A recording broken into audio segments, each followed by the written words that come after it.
The mission is simple: to help high achievers naturally eliminate emotional and physical obstacles so they can optimize their life for higher achievement. Welcome. You have just entered the Genesis Zone. Good day, and welcome to the Genesis Zone show. This is Dr. Brian Brown. Thank you for taking time out of your busy Thursday to join us. We are talking about the new kid on the block in the psychedelic assisted psychotherapy community, and it's MDMA. Now, you may not be familiar with the trade name MDMA, but I'm going to tell you about it today. We're going to cover a little bit of the history, and I'm going to go into this phase 3 clinical trial study that was just submitted in the last 7 days to the FDA for final approval for MDMA in clinical use. MDMA is a synthetic psychoactive substance with a very complex history, to be quite honest with you.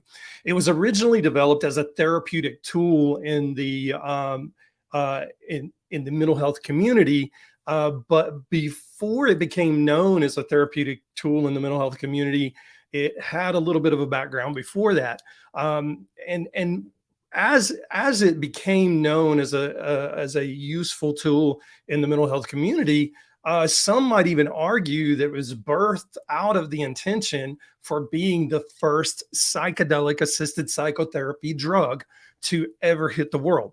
Now, there are people that have arguments for other substances that we know of that were being used recreationally, but this one was really birthed out of the intention of being used to help assist with psychotherapy.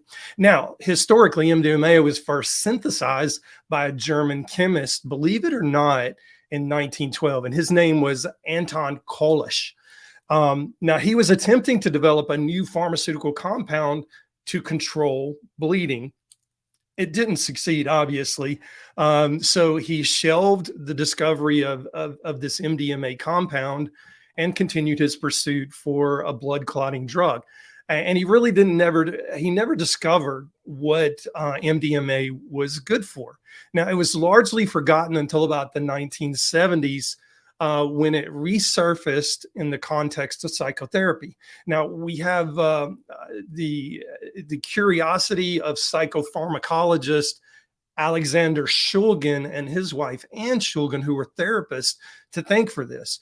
Now, they tell the story of coming across the old laboratory journals of Dr. Kolisch as they were thumbing through some of the shelved compounds from his research in the 1912 era. And they came across this compound, 3-methyl-N-dioxymethamphetamine, or MDMA for short, and as it's known today. Now, the Shulgins played a crucial role in introducing MDMA to therapists and psychiatrists in their immediate tight little community.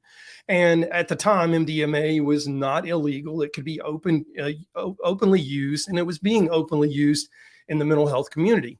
Now, through their anecdotal experiences of using this compound clinically, they believed that the drug had the potential to facilitate communication and emotional healing in therapy sessions. So in the 1970s, a handful of therapists and psychiatrists began growing who were experimenting with MDMA as an adjunct to psychotherapy. And they too found results similar to the Shulgins in that people with trauma backgrounds, trauma histories, were able to do a deeper level of work compared to psychotherapy alone.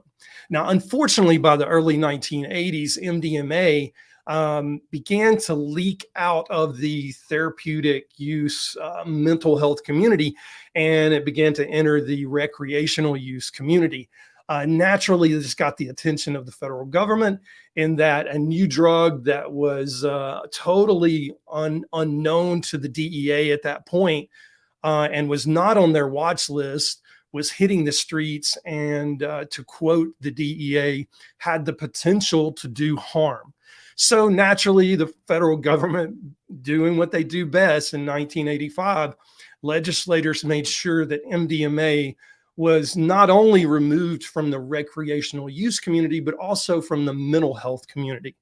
Now, fortunately, despite the recreational use and legal restrictions, researchers continued an underground movement to explore MDMA's therapeutic potential. And thank goodness for these pioneers, quite honestly. Studies since the early 2000s have focused on MDA's effectiveness specifically for treating post-traumatic stress disorder and a few other mental health conditions. Many of these studies have shown promising results, leading to a push by the underground mental health community for its rescheduling, meaning rescheduling with the FDA. Once it was made illegal and put into the Schedule 1 category, can we look at rescheduling it into a clinical use category, even if it's a Schedule 3 or Schedule 4? So they began pushing for this approval for medical use in certain cases. Now, in recent years, MDMA has been at the center of discussions surrounding the use of psychedelics in clinical practice, and also surrounding the policies that address harm reduction for medicalization. So some argue for its controlled medical use, while others emphasize the risk of recreational use, and including some of those risks, including impurities within compounds and unpredictable effects. So the people who argue for the medical use of MDMA are not opposed, by and large, are not opposed to this being more controlled by a pharmaceutical manufacturing process so that it is standardized. And when you say you're getting 80 milligrams or 120 milligrams or 160 or 180 milligrams, you know exactly what you're getting, and you know it doesn't have the impurities and unpredictable side effects. So by and large, this has been part of the movement of the underground community and the journey to this point in history right now. So where do we stand today? In the past 7 days, researchers have submitted final paperwork to the FDA for approval of MDMA for the treatment of post-traumatic stress disorder. I'm going to share one of the main studies submitted for this final. It was actually a phase 3 clinical trial replication study that they wanted to make sure that, okay, we've covered all our bases. Yes, that other phase 2, phase 3 clinical trial looked good. Let's see if we can replicate that and get the same results or better results. And here's what they found. And this was published in Nature Journal, arguably one of the most difficult journals to get published in, and one of the most prestigious journals in the world because of that. So I guess what I'm trying to say is that by the FDA approval study being published in Nature Journal, it appears that MDMA will, in all likelihood, achieve FDA approval for redesignation of its FDA class into clinical use category. Whether it remains to be seen whether or not it'll be rescheduled as a 2, 3, or 4, but we'll find that out very soon. And I think we're going to see approval for that in early 2024. Now, this study was conducted that I'm going to talk to you about today. This study was conducted with military veterans who had a known diagnosis of post-traumatic stress disorder. Now, additionally, the study was double-blind, placebo-controlled, and was conducted in conjunction with the intervention of psychotherapy. So, all that being said, the medication group got MDMA plus psychotherapy, but they didn't know they were getting active component or active compound. And then the placebo group got placebo plus psychotherapy. So bottom line, what it amounted to is you've got a psychotherapy only group and you've got an MDMA plus psychotherapy group, all being said. So that's where we are at this point.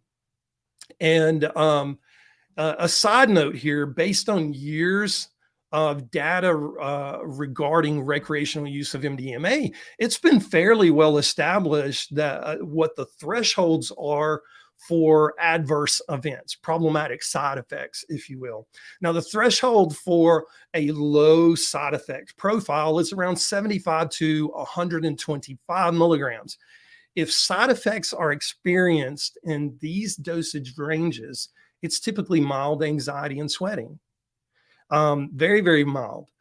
But in dosage ranges greater than 125 milligrams, typically 150 to 200 milligram range, Side effects can occur like heart palpitations, increased heart rate, increased blood pressure, dehydration, hyperthermia, which means your temperature goes up, clenched jaws, teeth grinding, severe anxiety and or panic, and memory impairment, confusion, and or hallucinations. You don't have to have all of those. You may have none of those, but in those higher dosage range, that's the side effect profile. Now, notably in this study, the doses were randomized, like I said, either placebo, but I haven't told you the milligram strength, either placebo, 120 milligrams, or 180 milligrams. Now, notice that 180 milligram crosses over into that previously known from recreational use threshold for MDMA. Now, I will tell you, when MDMA is on the streets, it's being made in somebody's basement. You might think you're getting 150, 160, 180, 200 milligrams, when in fact you don't know what it's combined with. Could it be combined with an opiate? Could it be combined with another amphetamine? It very well could be. And I think that's where we see the variability, because as I'll discuss here in just a second, we didn't see that level of side effect in this study with the 180 milligram group, but we'll get to that in a second.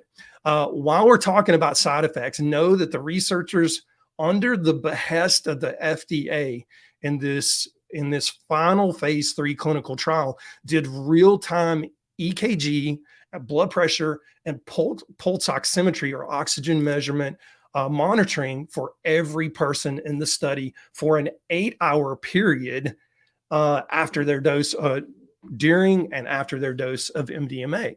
Now, the 120 milligram group was given an initial dose of 80 milligrams. Then about 1.5 to 2 hours later, they were given a second dose of 40 milligrams. So 80 milligrams the first time, 40 milligrams the second time. And the 180 milligram group was given an initial dose of 120 milligrams, then 1.5 to 2 hours later, given a follow-up dose, a second dose of 60 milligrams to get them to a total of 180. So it wasn't like they were given the 180 milligrams all at once. And in the 120 milligram groups, they weren't given the 120 milligram all at once. But the 180 milligram was determined in the phase 2 clinical trials to be the most effective therapeutic dose for post-traumatic stress disorder. So participants were only carried through 3 MDMA-assisted psychotherapy dosing sessions spread out over a 3-month period. And participants in the active treatment arm literally started, and these are the ones that weren't getting placebo, they were getting active medication. They started out in the first treatment with 120 milligrams, and then the second and third treatments were the 180 milligrams. There were 9 active medication participants, the ones that actually took the MDMA, out of 100 that had severe adverse events, compared to 4 out of 96 in the placebo arm. And there were 11 out of 100 with mild adverse events in the active MDMA arm versus 6 out of 96 in the placebo arm. So you can see placebo even had side effects. Sugar pills had side effects, just like the MDMA did.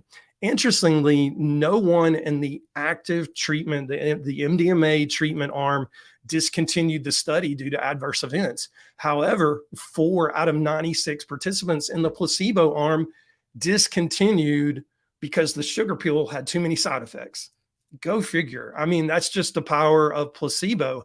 And we know from a psychological standpoint that it does have that power. So what kind of results did we see in this particular study, where we compare the placebo group to the active treatment group? Well, there were responders, and then the next category up were those who actually lost the diagnosis of post-traumatic stress disorder altogether because they had so much improvement. And then there were those who fell into the remission category, meaning all their symptoms were gone, and it was just a beautiful day for them. So what does that look like? After session 1, we saw about 9.4% of people reach the remission category status. Okay. And about 39.6% had the loss of diagnosis after the first session, and 52.8% responded to MDMA in some way. Now we move on to session 2, and in session 2, those numbers jump up significantly. So we had 77.4% that had a really good response. We had 60.4% that lost their diagnosis of post-traumatic stress disorder altogether. And we had 26.4% that went into full-blown remission. Now, fast forward to the full 3-month protocol, and we've got after 6 to 8 weeks after the third session, this measurement was taken. 86.5% reported having a favorable response to the MDMA. 71.2% lost their diagnosis of post-traumatic stress disorder altogether, and 46.2% reached remission. Now, I don't know about you, but I've hung around the psychiatric community since 1998, been practicing a long time. I've seen a lot of medications come through the pipeline, the psychiatric mental health pipeline. I've seen a lot of them exit due to the fact that they were recalled due to adverse events and so on and so forth. So I will have to admit that these numbers are incredibly impressive.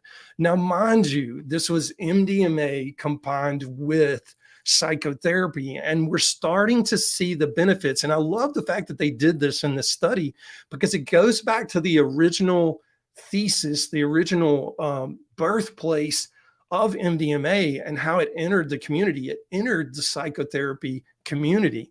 And like I said at the top of the show, it was one of those treatments that was arguably one of the first psychedelic assisted psychotherapy drugs to enter the market. And it did so in the 1970s. Very impressive. Now, fast forward all these years, 50 plus years, and now we finally have data to support that these medications actually help people get rid of PTSD altogether. I mean, if you look at 71.2% no longer needed a diagnosis of PTSD, and 46.2% after 3 months of treatment, 46.2% were in full-blown remission. Those are incredible numbers. So the point remains to be seen, and this will be after it gets approved for reclassification by the FDA. You're going to start seeing studies come out that are long-term studies. In fact, I would venture a guess with the publication of this study that I just went over with you in Nature Journal, there's an ongoing study treatment arm where we are following these people at 6 months, 9 months, 12 months, 2 years, 3 years, 4 years, 5 years. Again, this study was conducted fairly recently, so this will be ongoing data that we're going to be reporting to see whether or not this PTSD diagnosis, this remission, stays in place for a long time. My hunch is, due to the fact that psychedelics are marvelous at creating a very beautiful neuroplastic environment, meaning a rewiring within the brain in a healthy way, I think we're going to see these long-term effects are very lasting. Now, I think we'll also see a certain percentage of these people that will need to come back for boosters periodically from time to time.